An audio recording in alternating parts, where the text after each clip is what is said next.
قال الله تبارك وتعالى في محكم تنزيله: أعوذ بالله من الشيطان الرجيم. يا أيها الذين آمنوا إنما الخمر والميسر والأنصاب والأزلام رجس من عمل الشيطان فاجتنبوه لعلكم تفلحون. إنما يريد الشيطان أن يوقع بينكم العداوة والبغضاء في الخمر والميسر ويصدكم عن ذكر الله وعن الصلاة فهل أنتم منتهون. اے لوگو جو ایمان لائے ہو، بات صرف یہ ہے کہ شراب اور جوا اور شرک کے لیے نصب کی گئی چیزیں اور فال نکالنے کے لیے، قسمت آزمائی کرنے کے لیے جو تیر نکالے جاتے ہیں، وہ یہ ساری گندی چیزیں ہیں اور شیطان کے عمل سے ہیں، سو ان سے بچ جاؤ تاکہ تم فلاح پاؤ. بات صرف یہ ہے کہ شیطان وہ تمہارے درمیان دشمنی اور کینہ اور بغض وہ داخل کرتا ہے. انما یرید الشیطان ان یوقع بینکم العداوۃ والبغضاء، اس کی وجہ کیا ہے؟ فی الخمر والمیسر، اور اس کے بڑے بڑے جو داؤ ہیں ان میں سے ایک شراب ہے اور ایک جوا ہے، اور وہ تمہیں اللہ کے راستے سے روکتا ہے. تو کیا تم اللہ کی بات مان کر باز آنے والے ہو؟ محترم بزرگوں، بھائیوں اور عزیزوں، 7ویں پارے میں سے سورۃ المائدہ کی 2 آیتیں میں نے آپ کے سامنے پڑھی ہیں. رسول اللہ صلی اللہ علیہ وسلم کے زمانے سے پہلے اور آپ کی نبوت کی زندگی سے پہلے اور نبوت کی زندگی کے بعد عرب کے لوگ بہت سے شرک میں اور بہت سی اس کی اقسام میں مبتلا تھے. اس میں سے ایک بہت بڑی جو قسم تھی وہ تھی فال نکالنا اور قسمت آزمائی کرنے کے لیے تیر نکالنا، غیب کی خبریں چوریاں پتہ کرنے کے لیے وہ جادوگروں کے پاس جانا، کاہنوں کے پاس جانا، اسی طرح وہ سفر کے مہینے کو منحوس سمجھنا اور بہت سی چیزیں تھیں. رسول اللہ صلی اللہ علیہ وسلم خانہ کعبہ میں داخل ہوئے تو دیکھا انہوں نے 360 کے قریب بت رکھے ہوئے تھے، اور اس میں بڑے بڑے جو بت تھے ان میں سے ایک جناب ابراہیم علیہ الصلاۃ والسلام اور اسماعیل علیہ الصلاۃ والسلام کے بھی بت تھے، اور ان کے ہاتھوں میں انہوں نے تیر پکڑائے ہوئے تھے. ایک وہ ترکش تھا جس میں تیر تھے، وہ آدمی آتا جب اس کا کسی کام کرنے کا ارادہ ہوتا وہ ایک تیر نکالتا، اگر اس پر نعم لکھا ہوتا کہ ہاں کام کر لو تو وہ کام کر گزرتا، اور اگر اس میں لا لکھا ہوتا کہ کام نہیں کرنا تو وہ کام پوری طرح ارادہ کرنے کے بعد اس کو چھوڑ دیتا تھا. اب ان انبیاء کے ہاتھوں میں تیر پکڑائے ہوئے تھے جو ساری زندگی شرک کے خلاف ان کی پوری زندگی بسر ہو گئی، تیر بھی انہیں کے ہاتھوں سے نکلواتے تھے. نبی صلی اللہ علیہ وسلم نے آ کر اس کا خاتمہ فرما دیا. اور سورۃ المائدہ میں اللہ تبارک و تعالیٰ نے فرمایا: حرمت علیکم المیتۃ، تم پر مردار حرام کر دیا گیا ہے. حرمت علیکم المیتۃ والدم، اور بہتا ہوا خون، جو خون بہتا ہوا ہے چاہے وہ حلال جانور کا، فرمایا تمہارے لیے حرام ہے. ہاں 2 خون فرمایا وہ حلال کر دیے گئے ہیں، ایک جگر ہے اور ایک تلی کا خون ہے. فرمایا وہ خون تو ہے لیکن وہ بہتا ہوا نہیں ہے، وہ حلال ہے. ولحم الخنزیر، اور خنزیر کا گوشت تم پر حرام کر دیا گیا ہے. وما اہل لغیر اللہ بہ، اور جو مرضی جانور چاہے وہ حلال ہی کیوں نہیں ہے، اگر غیر اللہ کے لیے ذبح کر دیا گیا ہے فرمایا تمہارے لیے حرام ہو گیا ہے. والمنخنقۃ، وہ جانور جس کے گلے میں رسی تھی تو اس نے زور مارا تو رسی کی وجہ سے اس کے گلے کی وہ جو رگیں تھی بند ہو گئیں، اس کا سانس بند ہو گیا، مر گیا، فرمایا تم پر حرام ہو گیا ہے، اب اس کو کھا نہیں سکتے. والموقوذۃ، ڈنڈا مارا جانور ادھر ہی مر گیا، فرمایا یہ بھی حرام ہے. ہاں اگر جان نکلنے سے پہلے چھری پھیر دے پھر تو جائز ہے، مراد اسی حالت میں اگر فوت ہو گیا حرام ہے. والمتردیۃ، اوپر سے جانور گرا کسی جگہ سے چوٹ لگ گئی اور چوٹ کے ساتھ ہی مر گیا تم پر حرام ہو گیا ہے۔ والنطیحہ کسی جانور نے سینگ مارا تو وہ مر گیا، فرمایا یہ بھی حرام ہے۔ آگے فرمایا والنطیحۃ وما اکل السبع الا ما ذکیتم، بندے نے وہ کتا رکھا ہے، کتے کچھ ایسے ہیں کہ وہ شکار کر کے لاتے ہیں، فرمایا اگر تو اس نے سالم تمہارے لیے بچا کر رکھا ہے پھر تو ٹھیک ہے، اور اگر وہ تم نے اس کو چھوڑا اور وہ خود اس میں سے کھا گیا ہے، اس نے اپنی خواہش اس سے پوری کی، فرمایا پھر تمہارے لیے وہ جائز نہیں ہے۔ وما ذبح علی النصب، اور جو آستانوں پر، درباروں پر، مزاروں پر، مندروں کے اوپر جو جانور ذبح کیا جائے وہ اللہ کے لیے نہیں ہے، وہ غیر اللہ کے لیے، چاہے وہ حلال جانور کیوں نہیں ہے، فرمایا تم پر حرام ہے۔ آگے فرمایا وما ذبح علی النصب وان تستقسموا بالازلام، اور یہ کہ تم قسمت آزمائی کے لیے تیر جو نکالتے ہو نا، فال نکالتے ہو، فرمایا یہ تم پر حرام ہے، اس کے ساتھ جو کام کرو گے اللہ نے اس کی اجازت نہیں دی، یعنی جس کو عام عرف کے اندر آج کل لاٹری کہا جاتا ہے، اللہ تعالیٰ نے صاف ہی حرام فرما دیا۔ اللہ اکبر۔ اور رسول اللہ صلی اللہ علیہ وسلم نے فرمایا لا عدوى، کوئی بیماری متعدی نہیں ہے، ولا طیرۃ، کوئی بدشگونی نہیں ہے، ولا حامۃ، کوئی حامہ نہیں ہے، ولا سفر، اور نہ سفر ہے۔ اب ان میں تو کچھ تفصیل ہے، وہ تھوڑی سی توجہ کی ضرورت ہے، انشاءاللہ آپ غور کریں گے تو بات سمجھ آئے گی۔ سب سے پہلے رسول اللہ صلی اللہ علیہ وسلم نے جس چیز کا نام فرمایا، یہ صحیح بخاری کی حدیث ہے، فرمایا لا عدوى، کوئی بیماری متعدی نہیں ہے۔ متعدی کا کیا معنی ہے؟ اکثر لوگ اس کا ترجمہ یہ کرتے ہیں کہ بیماری ایک سے دوسرے کو لگ نہیں سکتی، یہ اللہ کے نبی صلی اللہ علیہ وسلم نے فرمایا، حالانکہ یہ بات درست نہیں ہے۔ کتنی بیماریاں ایسی ہیں جو ہم دیکھتے ہیں خارش ایک سے دوسرے کو پڑ جاتی ہے، اور بہت سی بیماریاں جو ایک دوسرے سے لگ جاتی ہیں۔ پھر جو اللہ کے نبی صلی اللہ علیہ وسلم نے جو فرمایا بیماری متعدی نہیں، اس کا کیا معنی ہے؟ اس کو سمجھنے کے لیے پہلے وہ حدیث سمجھنی پڑے گی جو رسول اللہ صلی اللہ علیہ وسلم کے زمانے میں عربوں کے ہاں رائج طریقہ تھا۔ وہ یہ تھا، وہ سمجھتے تھے کہ کسی بیمار کے پاس نہ جاؤ ورنہ اس کی بیماری اس کو چھوڑ کر تمہارے اندر منتقل ہو جائے گی۔ نبی صلی اللہ علیہ وسلم نے اس کی نفی فرمائی ہے کہ ایسا نہیں ہوتا کہ بیماری اس کو چھوڑ دے اور دوسرے میں آ جائے، وہ ایسا نہیں ہوتا۔ یہ تو آپ نے نفی فرمائی نہیں کہ بیماری ایک سے دوسرے کو لگتی نہیں ہے، آپ نے فرمایا بیماری متعدی نہیں ہے کہ ایک کو چھوڑ کر دوسرے میں منتقل ہو جائے، فرمایا ایسا نہیں۔ اور اس میں چند حدیثیں رسول اللہ صلی اللہ علیہ وسلم کی سامنے رکھیں تو بات مزید واضح ہو جاتی ہے۔ سب سے پہلی حدیث تو رسول اللہ صلی اللہ علیہ وسلم نے فرمایا، ایک آدمی آیا کہنے لگا اللہ کے رسول میرے اونٹوں کو خارش پڑ گئی، اس سے پہلے وہ صحرا میں ہوتے ہیں تو ایسے جسم صاف ہیں جیسے ہرن خوبصورت ہوتا ہے، بالکل صاف جسم، ان میں ایک اونٹ وہ بیماری والا تھا، اس سے باقیوں کو بھی خارش پڑ گئی۔ آپ نے فرمایا ذرا یہ بتاؤ وہ جو پہلا اونٹ تھا اس کو کس نے خارش لگائی ہے؟ ایک طرف یہ فرمایا کہ پہلے کو خارش کس نے لگائی ہے، گویا بتانا یہ مقصود تھا کہ پہلے کو اللہ تبارک و تعالیٰ نے لگائی ہے تو باقیوں کو لگانے والا بھی کون ہے؟ اللہ تبارک و تعالیٰ ہے۔ لیکن ساتھ ہی آپ نے فرمایا کہ اپنے تندرست اونٹوں کو بیمار اونٹوں کے اندر جا کر ان کے اندر نہ چھوڑو۔ اب ایک طرف فرما رہے ہیں کہ خارش لگانے والا کون ہے؟ اللہ تبارک و تعالیٰ، دوسری طرف فرمایا کہ ان کے پاس مت جانے دو۔ اب دوسری حدیث کی طرف آ جائیں، فرمایا نبی صلی اللہ علیہ وسلم نے جس علاقے کے اندر طاعون ہو، طاعون یہ ایک بیماری ہے، ویسے تو ہر وبا پر یہ لفظ بولا جاتا ہے لیکن عربی زبان میں طاعون کا خاص لفظ اس بیماری پر بولا جاتا ہے جو شرمگاہ کے ارد گرد یا بغلوں کے نیچے ایک پھوڑا نکلتا ہے جو چند دنوں کے اندر اندر بندے کو مار دیتا ہے۔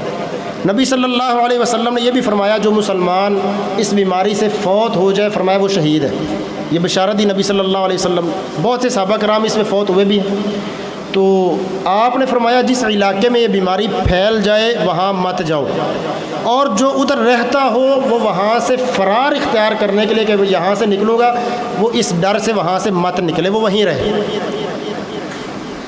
اب اس کا جواب بہت سے علماء نے یہ دیا ہے کہ اصل میں بیماری جس علاقے میں پھیلتی ہے جراثیم اس کے پورے علاقے کو اپنی لپیٹ میں لے لیتے ہیں، پھر جو قوت مدافعت ہے کچھ میں کو کمزور ہوتی ہے کچھ میں وہ طاقتور ہوتی ہے، جن میں کمزور ہوتی ہے بیماری ان کو اپنی لپیٹ میں لے لیتی ہے، اور جن میں قوت مدافعت وہ قوت تیز ہوتی ہے تو وہ بیماری سے محفوظ ہو جاتا ہے۔ یہاں بات سمجھنے کی جو ہے وہ یہ ہے کہ وہ قوت بھی اللہ تبارک و تعالیٰ کے ہاتھ میں ہے۔ اور اس کو مزید یہ اس مثال کے ساتھ سمجھیں کہ رسول اللہ صلی اللہ علیہ وسلم نے فرمایا کہ گمراہوں کے ساتھ اور گندی مجلسوں والوں کے ساتھ مت بیٹھو۔ وجہ کیا ہے کہ اس کا جو برا اثر ہے وہ تمہارے اندر منتقل ہو سکتا ہے۔ اصل میں ہدایت اور گمراہ کرنا اصل تو اللہ کا کام ہے، لیکن یہ سبب بن سکتا ہے کہ تمہارے اندر بھی گمراہی نہ آ جائے۔ تو یہی معاملہ ہے کہ جس علاقے کے اندر بیماری پھیل چکی ہو یا جہاں بیماری کا وہ اثر پھیل چکا ہو، فرمایا وہاں مت جاؤ۔ اور وہاں سے نکلنا کیوں نہیں ہے؟ کیونکہ ہو سکتا ہے کہ اس کی قوت مدافعت و مضبوط ہے، جراثیم اس میں داخل ہو چکے ہیں، لیکن جب اس علاقے سے نکل کر دوسرے علاقے میں جائے گا تو وہ اسی فضا میں وہ جراثیم جب دوبارہ پھیل لیں گے تو وہاں کئی لوگ ایسے ہوں گے جن کی وہ قوت کمزور ہے، ان پر بیماری حملہ کر سکتی ہے، دوبارہ پھیل سکتی ہے۔ تو رسول اللہ صلی اللہ علیہ وسلم نے اسے منع فرما دیا۔ تو یہ جو آپ نے صحابہ کرام کو یہ فرمایا کہ بتاؤ وہ پہلے کو کس نے خارش لگائی تھی، اصل میں یہ سبق دینا تھا کہ ٹھیک ہے بیماری ایک دوسرے سے وہ پھیل سکتی ہے، لیکن اللہ کے حکم کے تابع ہے۔ کوئی بندہ وہ اللہ تبارک و تعالیٰ پر توکل کے بغیر یہ سمجھے کہ خود بخود بیماری لگنی شروع ہو جاتی ہے، وہ یہ درست نہیں ہے۔ لگتی ہے تو اللہ کے امر سے لگتی ہے، اور نہیں لگتی تو اللہ تبارک و تعالیٰ کے امر سے نہیں لگتی۔ ورنہ ایک ہی گھر میں کئی افراد ہوتے ہیں جن میں سے ایک دو بیمار ہوتے ہیں، باقی وہ بالکل تندرست ہوتے ہیں۔ تو آپ نے فرمایا لا عدویٰ، کوئی بیماری متعدی نہیں ہے، ولا طیرۃ، اور فرمایا کوئی طیارہ نہیں ہے۔ طیارہ یہ طیر ان سے نکلا ہے، طیر کہتے ہیں پرندے کو، طیر پرندے کو کہا جاتا ہے۔ عرب لوگ وہ نکلتے اپنا ایک پرندہ پکڑ کر اس کو اڑاتے، اگر دائیں طرف نکل جاتا تو وہ کام کر گزرتے، اگر وہ بائیں طرف جاتا تو اس کو منحوس سمجھ کر اس کو کام کو ترک کر دیتے۔ تو رسول اللہ صلی اللہ علیہ وسلم نے فرمایا ایک الگ مخلوق ہے، اس کا تمہارے کام سے کوئی تعلق ہی نہیں ہے، تم اس سے فال لے رہے ہو۔ فرمایا یہ طیارہ، یہ بدشگونی جائز نہیں ہے، اور ایسا ہوتا بھی نہیں۔ ولا حامۃ، اور کوئی حامہ نہیں ہے۔ اس کا کیا مطلب ہے؟ حامہ کا لفظی معنی الو۔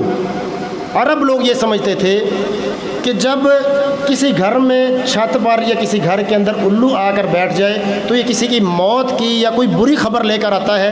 نبی صلی اللہ علیہ وسلم نے اس کا رد فرمایا، فرمایا اس کا اس سے کوئی تعلق نہیں۔ اور ایک دوسری حدیث میں اس کی مزید وضاحت آئی ہے کہ وہ یہ سمجھتے تھے وہ آدمی جس پر ظلم ہوا ہو اور وہ اپنا بدلہ لینے سے پہلے ہی دنیا سے چلا جائے تو اس کی روح ایک الو کی شکل اختیار کر لیتی ہے، اور جب تک اس کو اس کا بدلہ نہ مل جائے تب تک وہ دنیا میں بے چین ہو کر چیختی چلاتی رہتی ہے۔ آپ نے فرمایا لا حامۃ، اس کا کوئی تصور ہی نہیں۔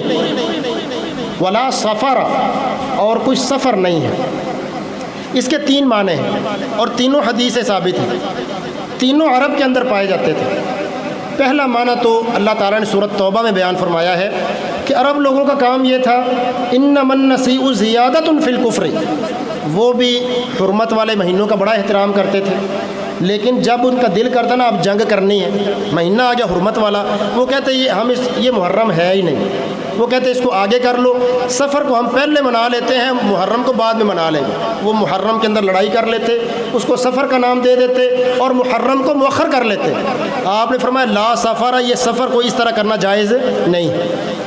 دوسرا معنی یہ ہے کہ وہ سفر کے مہینے کو منحوس سمجھتے تھے، جس طرح آج کل بھی کتنے ہی لوگ ایسے ہیں جو سفر کے مہینے کو منحوس سمجھتے ہیں، اس میں کوئی برکت والا کام نہیں کرتے، لڑکیوں کی رخصتی نہیں کرتے، کاروبار نہیں کرتے، خصوصاً اس کے جو پہلے 13 دن ہے نا اس کو تو 13 تیزی کہتے ہیں، یہ بڑے تیز دن ہیں، ان میں کوئی کام کرنا ہی نہیں چاہیے، وہ منحوس مہینہ ثابت ہوتا ہے۔ آپ نے فرمایا ایسا نہیں ہے۔ اور تیسرا معنی بھی رسول اللہ صلی اللہ علیہ وسلم سے ثابت ہے کہ صحابہ کرام ان سے پوچھا گیا صحیح حدیث میں کہ اس کا کیا مطلب ہے کہ سفر نہیں ہے؟ انہوں نے کہا پہلے دو معنوں کے ساتھ ایک یہ معنی بھی ہے، وہ یہ سمجھتے تھے کہ یہ بھی ایک بیماری کی قسم ہے، کانت الحیۃ فی البطن، پیٹ میں کیڑے پڑ جاتے تھے جانوروں کے بھی اور انسانوں کے بھی۔ تو اگر ایسے بندے کے قریب جاؤ گے جس کو پیٹ کی بیماری لگی ہے، اگر اس کا سایہ تمہارے اوپر پڑ گیا تو وہ بیماری تمہارے اندر بھی آ جانی ہے۔ نبی صلی اللہ علیہ وسلم نے ویسے بھی بیماری کی، آپ نے تردید کی کہ بیماری ایک کو چھوڑ کر دوسرے میں نہیں آتی، اس کا بھی رد فرما دی۔ تو بدشگونی لینا اور بری فعال لینا اور اسی طرح یہ سفر کے مہینے کو منحوس سمجھنا، نبی صلی اللہ علیہ وسلم نے اس کی نفی فرمائی ہے، اور ساتھ ہی فرمایا ان العیافۃ والطرق من الجبت، فرمایا یہ جو ذائچہ کھینچنا، لائنیں کھینچ کر حساب کتاب کرنا، نبی صلی اللہ علیہ وسلم نے فرمایا یہ بھی جادو کی ایک قسم ہے، اور اس کو شیطانی کام کہا گیا ہے۔ جس طرح آج کل ہندو لوگ کنڈلی نکالتے ہیں، مسلمانوں کے اندر بھی یہ کام آ چکا ہے۔ والعیافۃ، اور پرندے سے قسمت آزمائی کرنا، وہ ایک پگڈنڈی پر بابا جی بیٹھے ہیں، وہ جا کر طوطا ان کے پاس ہوتا ہے، وہ کہتے ہیں پرچی نکال لو، جو کام ہو جاتا نکلتا ہے کر لو، شادی فلاں وقت ہوگی، فلاں تمہارے اتنے بیٹے ہوں گے، کاروبار ہوگا۔ وہ اللہ کے بندوں کو کچھ خبر نہیں ہوتی، تو نبی صلی اللہ علیہ وسلم نے فرمایا یہ تو جادو کی قسمیں ہیں جنہیں قرآن میں کفر کہا گیا ہے، بندہ کافر ہو جاتا ہے۔ یہ میں نہیں کہہ رہا، رسول اللہ صلی اللہ علیہ وسلم کی حدیث ہے، فرمایا کہ جو بندہ کسی کاہن کے پاس آئے جو غیب کی خبریں بتاتا ہے اور دعویٰ کرتا ہے کہ میں غیب کی خبر بتاتا ہوں جو تم نہیں جانتے، فرمایا ایک حدیث میں اس کی 40 دن نماز قبول نہیں ہوتی، صحیح مسلم کی حدیث، اور دوسرے میں فرمایا پھر اس کی تصدیق بھی کرے کہ یہ واقعہ سچا کہہ رہا ہے، فرمایا فقد کفر بما انزل علی محمد، تو یہ اس نے اس شریعت کا کفر کیا جو محمد صلی اللہ علیہ وسلم پر نازل ہوئی۔ تو اس میدان کے اندر مختلف لوگ ہیں، ایک ان میں سے کاہن ہے، کاہن کہتے ہیں غیب کی خبریں بتانے والے، وہ غیب کی خبریں بتانے والے پھر مختلف قسم کے لوگ، اس کی 4 صورتیں ہیں۔ کچھ وہ لوگ ہیں جو رسول اللہ صلی اللہ علیہ وسلم کے زمانے میں اللہ تعالیٰ نے سورہ صافات میں اس کا ذکر فرمایا نبی صلی اللہ علیہ وسلم نے شیطان ایک دوسرے کے اوپر چڑھتے جاتے، اسی طرح آسمان تک پہنچ جاتے، وہاں اللہ تعالیٰ فرشتوں کو کوئی حکم دیتا، وہ آپس میں بات چیت کر رہے ہوتے تو یہ وہاں سے کوئی بات چوری کرتے اور اوپر سے نیچے بتاتے بتاتے سب سے نیچے والے شیطان کو بتاتے، اور وہ جا کر اپنے دوست یہ جو کاہن کاروبار جنہوں نے چلایا ہوا ہے غیب کی خبروں کا، ان کو جا کر وہ بات بتاتے، فرمایا وہ اس میں 100 جھوٹ ملا لیتے، پھر وہ لوگوں کو بتاتے، کوئی ایک خبر سچی نکل آتی جو اصل میں آسمانی خبر ہوتی تھی، یہ اللہ تعالیٰ کی طرف سے آزمائش تھی لوگوں کی، تو ایک خبر سچی نکلتی، لوگ سمجھتے یہ تو عالم الغیب ہیں، یہ تو غیب جانتے۔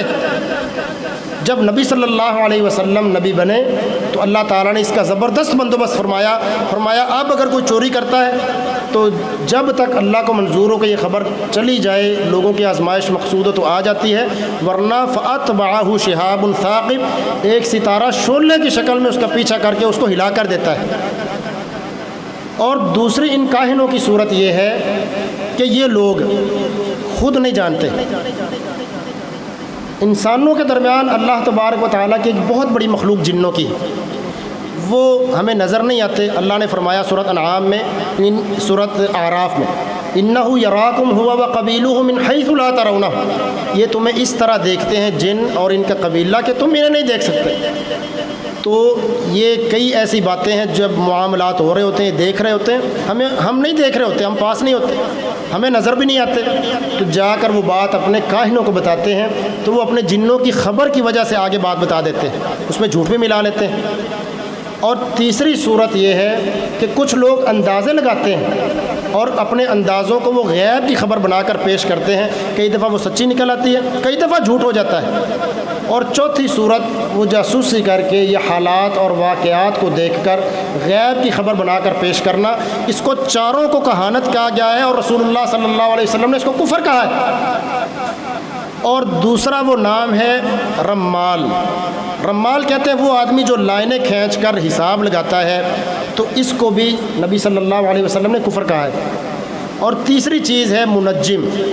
نجم ستارے کو کہتے ہیں۔ اللہ تبارک و تعالیٰ نے ستارے 3 مقصدوں کے لیے پیدا کیے اور تینوں مقصد قرآن مجید میں بیان فرما دی۔ فرمایا وَلَقَدْ زَيَّنَّا السَّمَاءَ زِينَةً لِلسَّمَاءِ، آسمانوں کی خوبصورتی کے لیے اور روشنی کے لیے۔ دوسرا مقصد فرمایا وَعَلَامَاتٍ وَبِالنَّجْمِ هُمْ يَهْتَدُونَ، ستارے دیکھ کر بندوں کو راستوں کا پتہ چلتا ہے کہ یہ قطبی ستارہ ہے، یہ شمالی ستارہ ہے، یہ جنوب کی طرف یہ ہے، یہ دب اکبر ہے، راستے پتہ چل جاتے ہیں، خصوصی جب لوگ صحراؤں میں اور سمندروں میں ہوں، پھر تو ساری رہنمائی ہوتی ہے ستاروں کے ذریعے۔ اور تیسرا وہ فرمایا کہ ہم نے یہ ستارے پیدا کیے ہیں کس لیے؟ رجوما للشیاطین، جو شیطان آسمان سے خبریں چوری کرتے ہیں، ہم ان کو شعلہ مارنے کے لیے ہم نے ان ستاروں کو پیدا فرمایا ہے۔ اس کے علاوہ جو بندہ یہ سمجھے کہ ستارے وہ لوگوں کی قسمت میں دخل اندازی کرتے ہیں، بارش نازل ہونے میں ستاروں کا کوئی اپنا اثر ہے، اللہ تبارک و تعالیٰ کے ساتھ یہ بھی اختیار رکھتے ہیں، یہ جائز نہیں ہے۔ زید بن خالد جوہنی رضی اللہ عنہ کی حدیث ہے، کہتے ہیں 6 ہجری میں رسول اللہ صلی اللہ علیہ وسلم مکہ کے قریب حدیبیہ کے مقام پر تھے، رات بارش ہوئی، صبح آپ نے نماز پڑھائی اور فرمایا کیا تم جانتے ہو تمہارے رب نے کیا فرمایا ہے؟ صحابہ نے کہا اللہ اور اس کا رسول زیادہ جانتے ہیں۔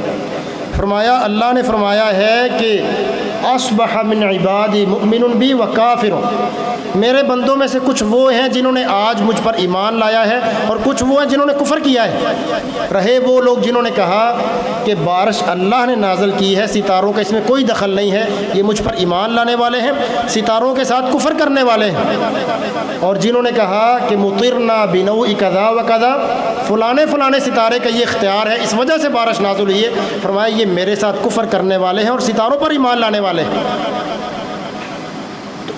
یہ آپ دیکھتے ہیں اب وہ نوائی وقت آتا ہے، پورے ہفتے کا وہ زحل، مشتری، عطارد، مریخ، وہ ستارے جو اس ستارے کے اندر پیدا ہوا اس کا یہ مہینہ ایسا گزرے گا، اس کا کاروبار ایسا جائے گا، اور وہ پھر بیل کی شکلیں اور بچھو کی شکلیں، عقرب، سارا رسول اللہ صلی اللہ علیہ وسلم کے علم غیب، جو اللہ تعالیٰ کا علم غیب ہے نا، صاف اس کے خلاف ہے۔ عبداللہ بن عمر رضی اللہ عنہ کی حدیث ہے، فرمایا رسول اللہ صلی اللہ علیہ وسلم نے 5 غیب کی چابیاں ہیں جن کو اللہ کے سوا کوئی بھی نہیں جانتا، حتیٰ کہ کسی نبی کو بھی وہ عطا نہیں کی۔ سورہ لقمان کے آخر میں اللہ تعالیٰ نے وہ چیزیں بیان کی، 21ویں پارے میں فرمایا ان اللہ عندہ علم الساعہ، اللہ ہی ہے جس کے پاس قیامت کا علم ہے۔ الساعہ کا لفظی معنی بھی ایک گھڑی یا لمحہ، یعنی قیامت قائم ہونی، لمحہ ہی لگنا ہے تو قیامت قائم ہو جانی۔ رسول اللہ صلی اللہ علیہ وسلم نے فرمایا ایک آدمی وہ اپنے جانور کو دودھ دو رہا ہوگا، ابھی اس نے دودھ پوری طرح دو کر پیا نہیں ہوگا، اچانک قیامت قائم ہو جائے گی۔ ایک آدمی وہ حوض پانی کا وہ جو 4 دیواری جس میں محفوظ کیا جاتا ہے، فرمایا وہ بنائے گا، ابھی اس کی لپائی مکمل نہیں ہوگی، فرمایا قیامت قائم ہو جائے گی۔ الساعہ لمحے کے اندر قیامت قائم ہو جائے، اور اللہ کے سوا نہیں کوئی نہیں جانتا کہ کب قائم ہونی ہے۔ چند نشانیاں رسول اللہ صلی اللہ علیہ وسلم نے اس کی ضرور بتائی۔ وَيُنَزِّلُ الْغَيْثَ، بارش اللہ اتارتا ہے۔ مونسون والے خبر دے سکتے ہیں کہ امکان ہے بارش کا، لیکن علم وہ ہے جس میں 100% ہو، 1% بھی اگر اس میں شک آ گیا اس کو علم نہیں کہتے۔ علم جو ہے بارش کا وہ صرف اللہ تبارک و تعالیٰ جانتا ہے۔ وَيَعْلَمُ مَا فِي الْأَرْحَامِ، ماؤں کے رحموں میں جو بچہ ہے وہ صرف اللہ جانتا ہے۔ کئی بڑا اعتراض کرتے ہیں بھئی اب تو الٹرا ساؤنڈ کے ذریعے بھی پتہ چل جاتا ہے بچہ ہے بچی، اللہ نے یہ تو فرمایا ہی نہیں ہے کہ وہ لڑکا ہے یا لڑکی ہے، اللہ جانتا ہے۔ فرمایا جو کچھ ماں کے رحم میں ہے وہ اچھا ہے برا ہے، زندہ پیدا ہوگا مردہ ہوگا، خوش بخت ہوگا بدبخت ہوگا، رزق کہاں سے کھائے گا، حلال بندوبست سے وہ اپنا گزارا چلائے گا یا حرام سے چلائے گا، موت کب ہونی ہے، اور اللہ جانتا ہے۔ وما تدری نفس بأی ارض تموت، کسی جان کو خبر نہیں ہے کہ وہ کس جگہ پر فوت ہوگی۔ جب جگہ کا پتہ نہیں ہے تو وقت کا پتہ ہونا تو بہت دور کی بات ہے۔ وما تدری نفس بأی ارض تموت ان اللہ علیم خبیر، ان ساری باتوں کا اصل علم وہ اللہ جانتا ہے جو خوب خبر رکھنے والا ہے۔ تو رسول اللہ صلی اللہ علیہ وسلم نے فرمایا من اقتبس شعبۃ من النجوم فقد اقتبس شعبۃ من السحر، جو بندہ علم نجوم جادو کے لیے حاصل کرتا ہے نا، جادو کرنے کے لیے، اور سمجھتا ہے کہ اس کا ستاروں کا دخل ہے انسانوں کی زندگی میں معاملات میں، فرمایا اس نے جادو کا ٹکڑا حاصل کیا ہے۔ جتنا زیادہ وہ علم تنجیم علم نجوم حاصل کرتا جائے گا نا، اتنا کفر میں اپنے جادو کے اندر بڑھتا چلا جائے گا۔ یہ رسول اللہ صلی اللہ علیہ وسلم نے فرمایا۔ کئی لوگ کہتے ہیں جی آئے ہمارے پاس استخارہ کروائیں، ہم آپ کو استخارہ کر کے دیتے ہیں، آئیں ہمارے پاس محبوب آپ کے قدموں میں۔ واللہ جملے پڑھ کے سمجھ آتی ان لوگوں کو گویا تو عید کا کسی بات کا پتہ ہی نہیں۔ ہم ہمارے پاس آئیں محبوب آپ کے قدموں میں، اور چوریاں ہمارے پاس آئیں، ہم آپ کو بتائیں گے، اور فلانا جو عامل ہے یہ بنگال کا بہت بڑا عامل ہے، کوئی بچ کر دکھائے، اور اسے دیواریں بڑی بڑی ہیں، یعنی سر عام کھل کر شرک ناچ رہا ہے۔ کوئی پوچھنے والے بھی بڑے ہیں، لوگ سمجھاتے بھی رہتے ہیں، لیکن اس کے باوجود وہ باز آنے والے نہیں، کئیوں کو اللہ ہدایت بھی دے دیتا ہے۔ تو کہتے ہیں استخارہ ہم سے کروائیں۔ ذرا اس کی سن لیں۔ صحیح بخاری میں جابر بن عبداللہ رضی اللہ عنہ کی حدیث ہے کہ اللہ کے نبی صلی اللہ علیہ وسلم ہمیں دعائے استخارہ اس طرح سکھاتے جس طرح قرآن کی کوئی سورت سکھاتے تھے۔ استخارہ کا لفظی معنی ہے اللہ تعالیٰ سے خیر کی دعا کرنا۔ اب جو خیر کی دعا کرنا ہے یہ کہتے ہیں کہ استخارہ یہ ہے کہ ہم استخارہ کریں گے اور آپ کو بتائیں گے یہ کام آپ کے لیے بہتر ہے یا بہتر نہیں ہے، ہم آپ کو بتائیں گے۔ یہ تو علم غیب کا دعویٰ ہے۔ یہ کام تو اللہ کے نبی صلی اللہ علیہ وسلم کے نا اختیار میں تھا نا، آپ یہ کرتے تھے۔ صحابہ کو دعا سکھائی جس میں یہ تھا، فرمایا فرض نماز کے علاوہ 2 رکعتیں پڑھے اور اللہ تعالیٰ سے دعا کریں، اللہم انی استخیرک بعلمک۔ دعا کیا ہے آپ ذرا ترجمہ کریں، پھر دیکھیں یہ استخارہ جو یہ لوگ کرتے ہیں اس کا کوئی تعلق بھی اللہ کے رسول کے حدیث سے، ساری جال سازی۔ فرمایا اللہم انی استخیرک بعلمک، یا اللہ تیرے علم کے ساتھ تجھ سے خیر کی دعا کرتا ہوں، واستقدرک بقدرتک، اور تجھ سے قدرت مانگتا ہوں جو تیری قدرت ہے، میرے پاس تو کوئی طاقت ہی نہیں ہے۔